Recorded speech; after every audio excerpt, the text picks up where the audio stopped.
ওই আমার জেল হবে না, ফাঁসি হবে গো। আমার উকিলে তো কইল না, ম্যাজিস্ট্রেট শামসুল হক জামিন দিল না আমারে। ম্যাজিস্ট্রেট শামসুল হক জামিন দিল না। উকিলেরও যুক্তি নিলাম, 3 মাসও পলাইয়া রইলাম। ওইদার কোর্টে হাজিরা দিলাম, রেহাই তো আর পাইলাম না। ও হাকিম 17 জন খালাস দিল গো।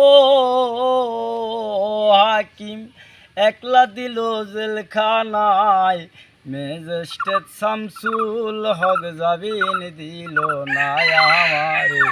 ম্যাজিস্ট্রেট শামসুল হক জামিন দিল না।